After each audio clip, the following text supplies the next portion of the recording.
Hello everyone, nice to be here. Today let's talk about a little bit about Java and how to move your Java application in the cloud using Platform.sh. Why not? So my name is Otavio Santana. I'm a dev hell engineer. Um, my Twitter handle is @OtavioJava. I'm Java champion, executive member of JCP, expert grouper, Apache committer, Eclipse committer, Eclipse project leader, several Duke Choice Awards, and also in my free time, I decided to write some blogs and books. That means I don't have a social life, and that's make sense right now that I'm not able to live in my home. So I'm glad to be here with you guys, and really hope that you enjoy the show. When you talk about Java, usually you talk about, oh, okay, does make sense if you have Java application running. Why should I pick Java now? Let me tell why. First, Java is popular. Several companies are running Java right now. We have a huge community. We have the biggest community, several books, blogs. Um, you have amazing thing that is around the Java community. So that's amazing Java. We usually, when you talk about Java, you talk about performance. We have the just-in-time compilation. That means you run your application, it run for a couple of times, and then it's make faster and faster and faster.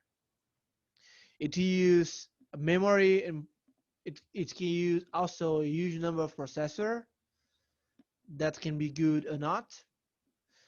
And my whole point here is startup is not enough to define the performance. Take this picture here. This picture was a race between a plane, a car, and a motorcycle. The first distance was about 1 mile. Who gonna win? The answer was is the motorcycle won the race to 1 mile. But think about I'd like to cross the ocean race. On this case, for sure, plane gonna be faster than the motorcycle and the car. The point here is Java is a tool, and you need to analyze deeper than just the startup application. However, if you enjoy the startup application, Java has several tools and frameworks such as Quarkus, Micronauts, and they promise to be faster in the startup, even faster than Node.js and Go. So we have several flavors of Java frameworks. That's amazing. Beyond that, we have native threads. Usually when you decide to use Node.js and Ruby, there's a picture that you need to face. You have like 32 core processors, but it's just one running because you're not using the native thread. You're using thread 11 application. In the Java, we have the native thread. That means this is not never gonna happen. And also right now we are working the virtual thread. There's something that Python has, Node.js has, to make a lighter threads to run your application. Usually in the software world, you need to choose between open source and standard. In the Java world, you can pick both. You can have open source and standards thanks to JCP, the Java Community Process, and right now Eclipse Foundation with um, Jakarta E and also Microprofile.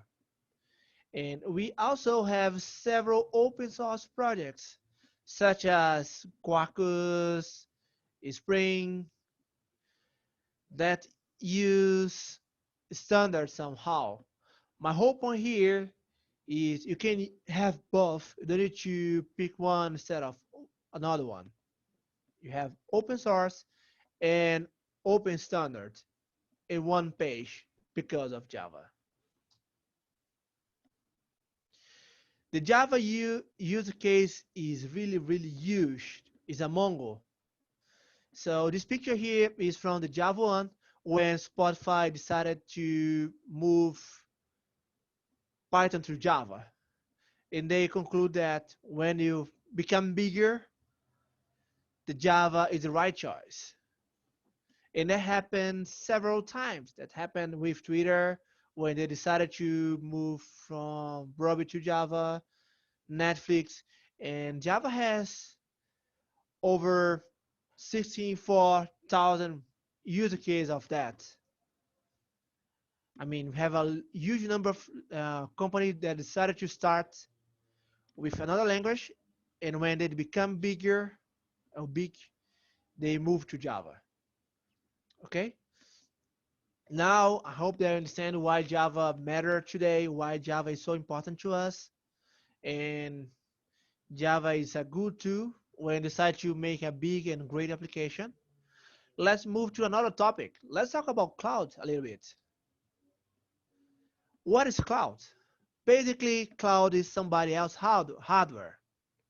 When you or your company don't like to handle the hardware anymore, you decide to pay somebody else to handle that to you.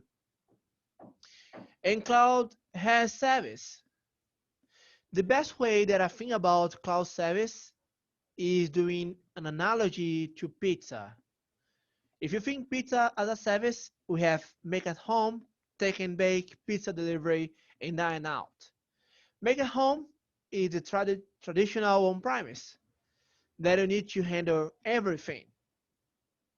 Probably it's cheaper and cheaper.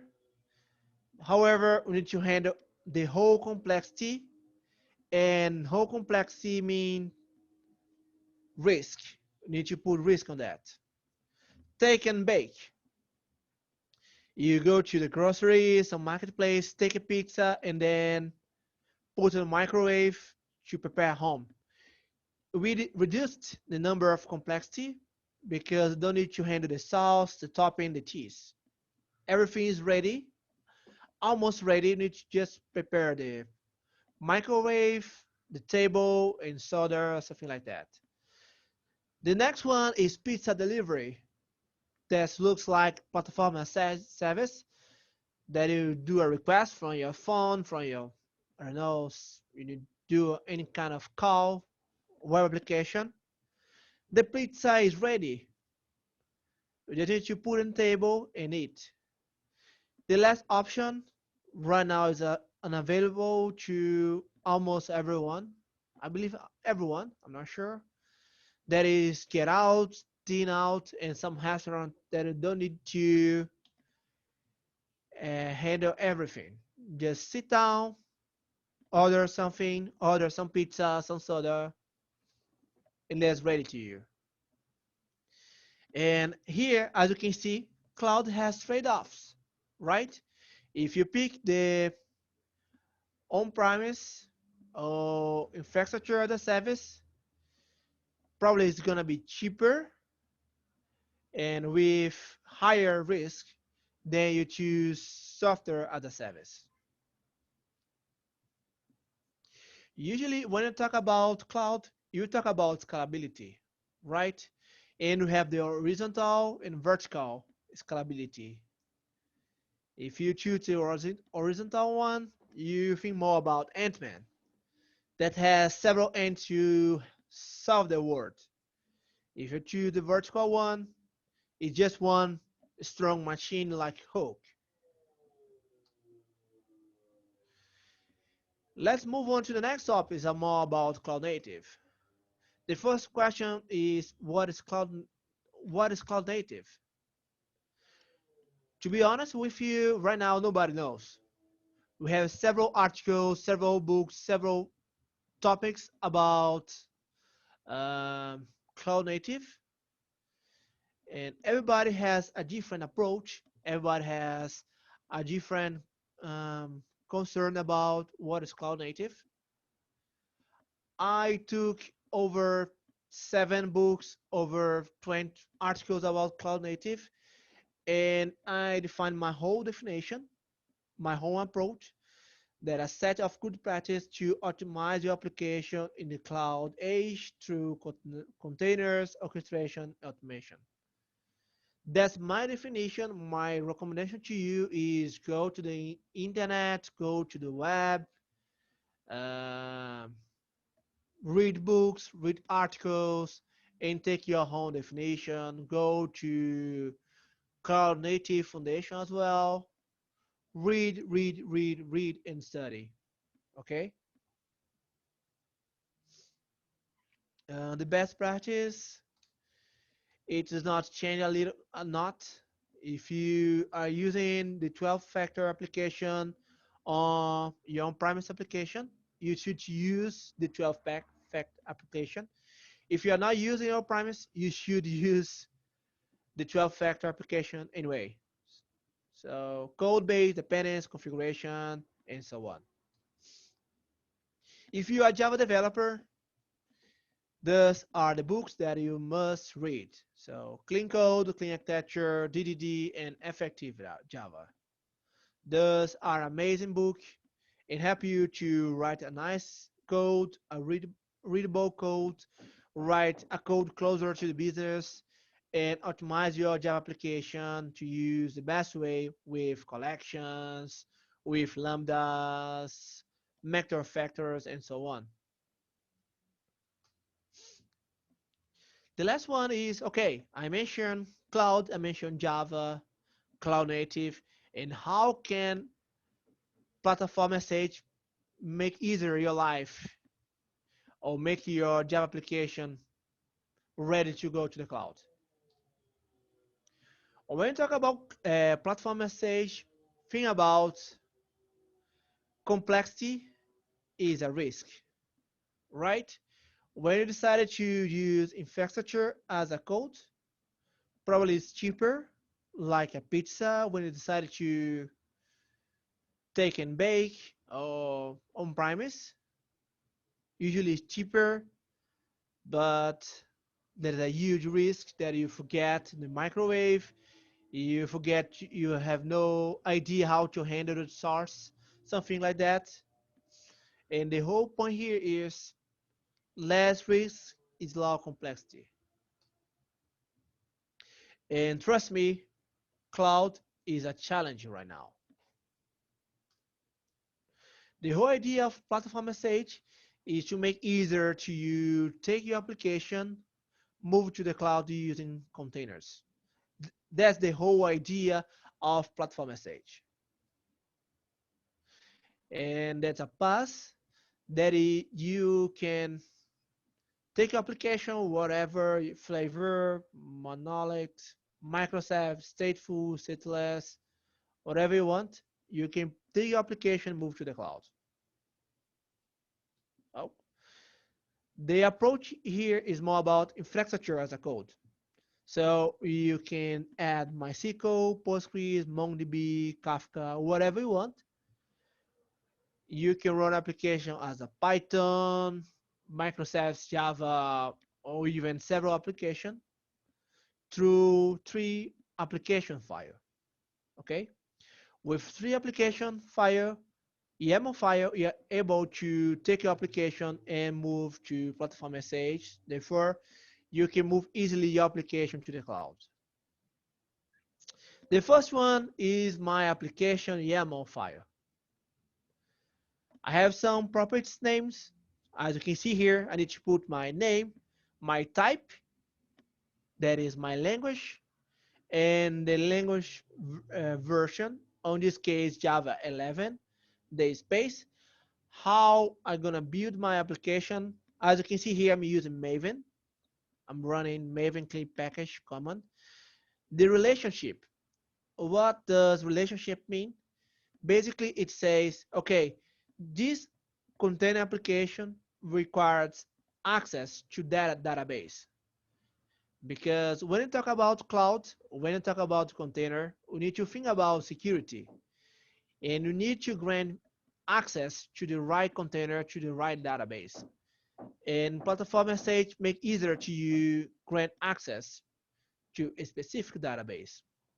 And the last one is basically my java.jar, Java options and my credentials and then my file jar.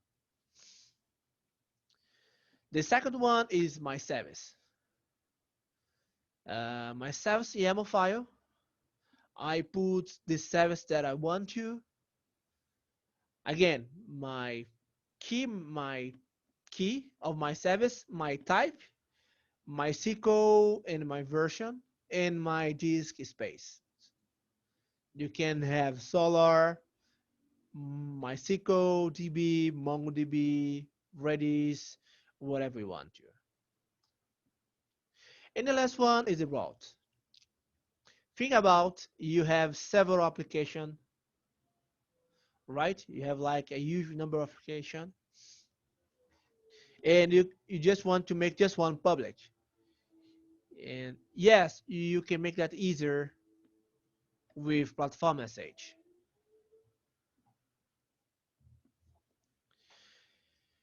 As I mentioned before, let's return here. You can use the configurations. You can use the environments to communicate with the service. But if you don't want to, we also have this configuration reader that is a Java library that has support to several languages. So we have support to configure reader to Java, Python, Go. And the whole idea is I have this configuration library that read my credential and then return as a database. As you can see here, I'm using string and it returns that data source. It's gonna read as MySQL. That's a library, open source and MIT license. You're free to change. When you think about Java, Java is more than one language. Java is a huge environment, is a huge platform. And for sure, if you'd like to use Kotlin, for example, you can run at Platform.sh.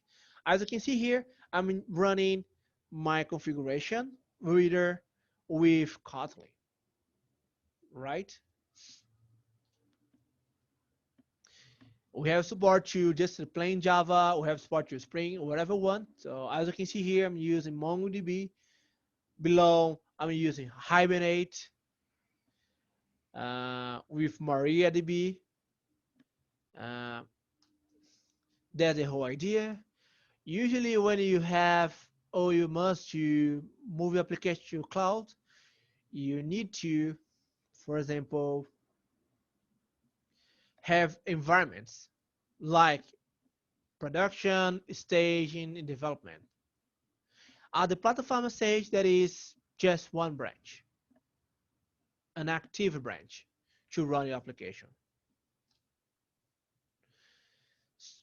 The whole point is that you'd like to put a new feature that is easy. Just merge to the master and done. It's gonna deploy to you the whole application if without the whole complexity. You can deploy anytime, even Friday. Deploy anywhere. We have support. Again, platform stage is a PaaS, platform as a service, and we run on infrastructure as a service. So you can run Amazon, Microsoft Azure, Google Cloud, Orange, and more.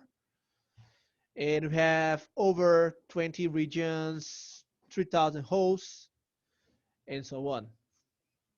Okay, I don't gonna spend more time on that.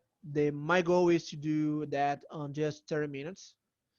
That's why I'm gonna pick a rate application here because last week we did a deploy on Friday about Quarkus. Let's take one simple application here that's already ready and move that to Platform.sh. As you can see here, I'm using a simple POM application because I'm running Maven app with Quarkus, right? It's running the source in the target to Java 8. You can increase if you want to, but I take that from the demo from Quarkus. I'm using here Panache NT, that is active records that make amazing to you to store your information. Um, the whole point here is how easy I can take this NT and run several storage um, operation. I have my car NT, and also I have my car resource.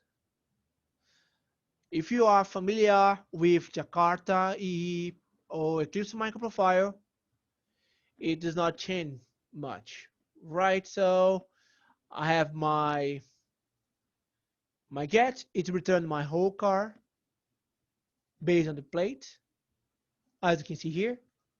And that's one thing amazing of Active Records. I can do that using my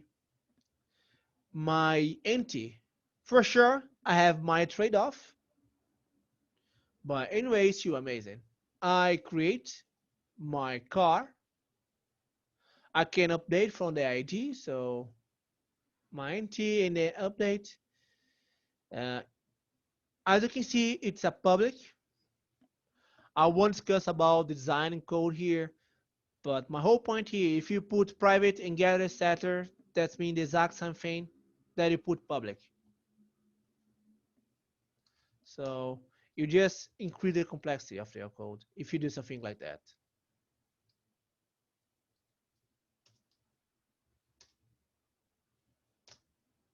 In the code perspective, that's the same thing.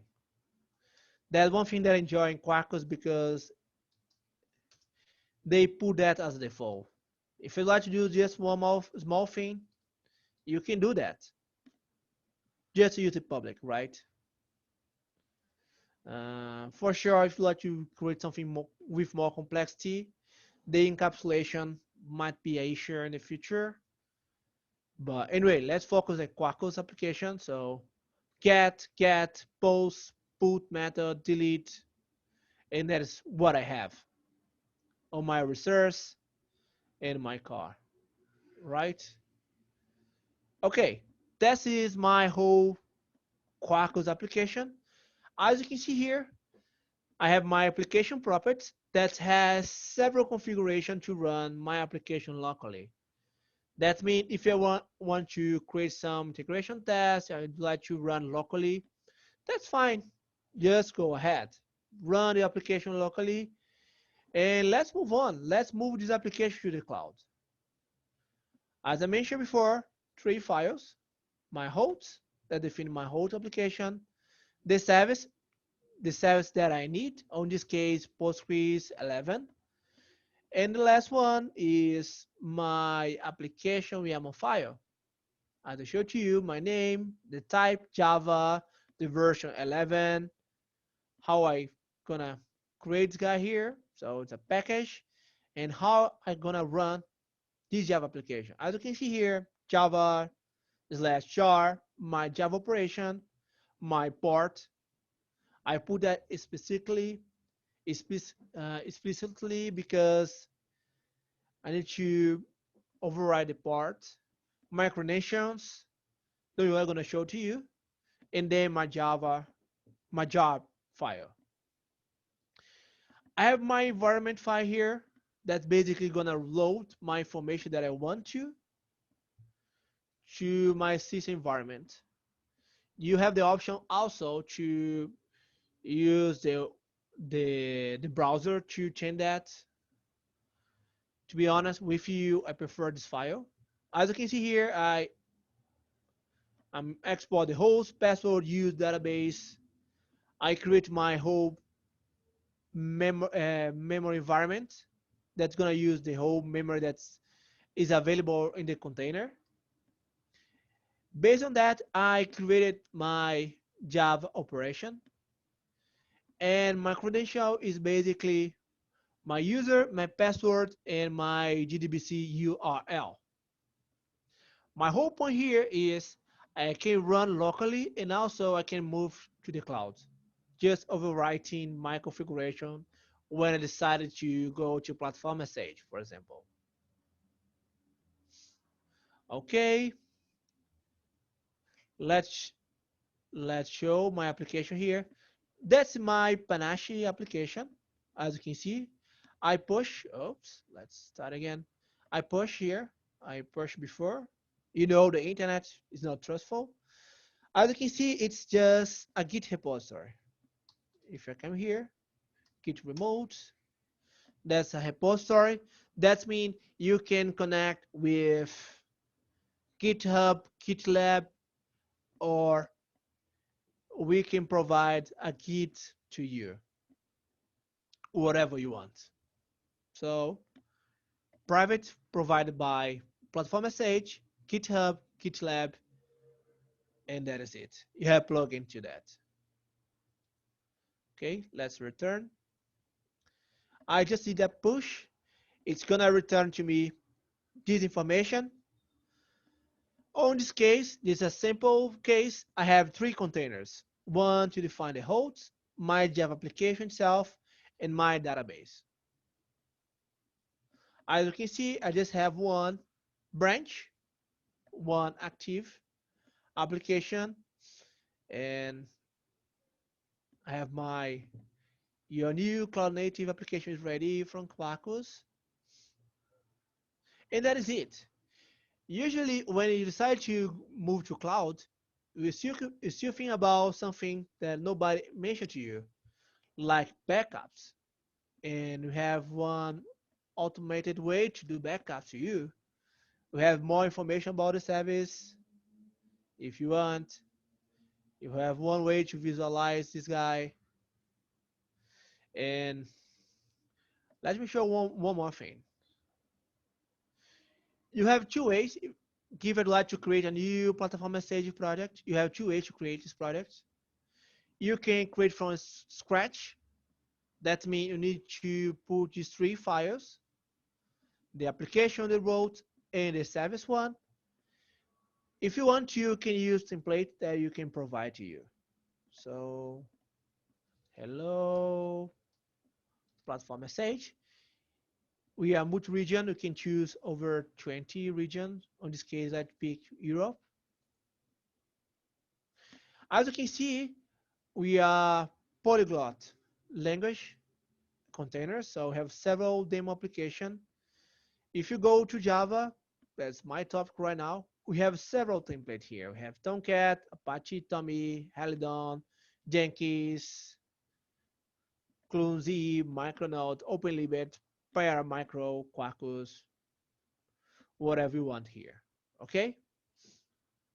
And you can choose. So you can create from scratch and then put that three files, or you can create a template. We have several blog posts about how you can take application multi-platform message. And as you can see here, is basically some application that use Maven, some application that use Gradle. And that's possible to platform message. And as I mentioned before, Java is more than one language. As you can see here, we have support to Kotlin. You have one template to Kotlin. If you like to write one template to Gradle, to Groovy, just go for it. Okay, that was my demo time. That's the whole idea of platform message. That's end-to-end. We have several language runtime. As I mentioned before, PHP, Java, JavaScript, Node.js, Go, Python, Ruby, C Sharp, and so on. Several database, several service. So MySQL, Postgres, Kafka, Redis, Solar, uh, um, Kafka, MongoDB, and so on. It, as we are a platform as service, we need some infrastructure. That means we run with Amazon, Google Cloud, Azure, and Orange, and so on.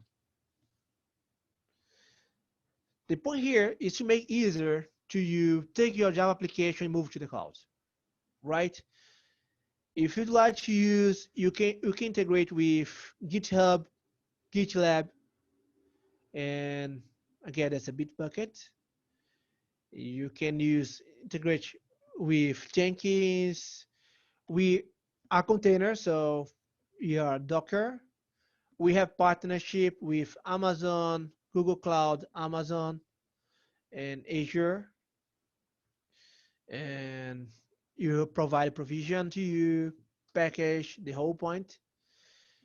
We have several clients as user case. Right now we have over 1,000 e-commerce, and we have the economies, British Council, Unity, and so on.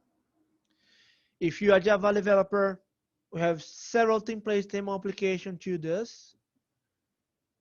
But again, that's Java. If you'd like to write more stuff, once you have Java with Maven, Gradle, any kind of application, that's ready to go.